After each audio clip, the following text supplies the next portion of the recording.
ಓಂ ಗಂಗಣಪತಯೇ ನಮಃ. ಶ್ರೀ ಗುರುಭ್ಯೋ ನಮಃ. ಹರಿ ಓಂ. ನಮಸ್ಕಾರ. ಓಂ ಕಾಲಾತ್ಮಕಲನಾಯ ನಮಃ. ಕೆಲವು ಜೀವಿಗಳು ಕೆಲವು ಕಾಲ ಇನ್ನು ಕೆಲವು ಜೀವಿಗಳೊಂದಿಗೆ ಸ್ನೇಹದಿಂದ ಇರುವುದನ್ನು ಅಥವಾ ದ್ವೇಷದಿಂದ ಇರುವುದನ್ನು ನಾವು ನೋಡಬಹುದು.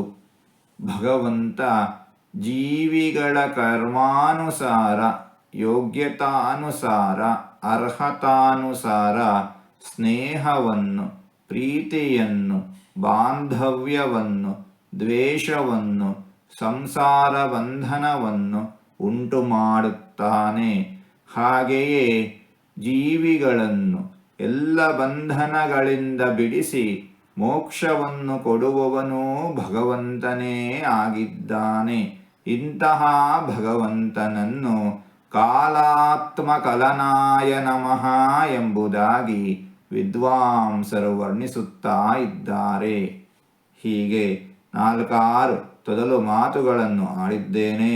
ಇದರಲ್ಲಿ ಏನಾದರೂ ತಪ್ಪುಗಳು ಇದ್ದರೆ ಆ ತಪ್ಪುಗಳನ್ನು ಬಿಟ್ಟು ಒಳ್ಳೆಯದು ಅಂತ ಏನಾದರೂ ಇದ್ದರೆ ಆ ಒಳ್ಳೆಯದನ್ನು ಮಾತ್ರ ಸ್ವೀಕರಿಸಬೇಕು ಅಂತ ಹೇಳಿ ಪ್ರಾರ್ಥನೆ.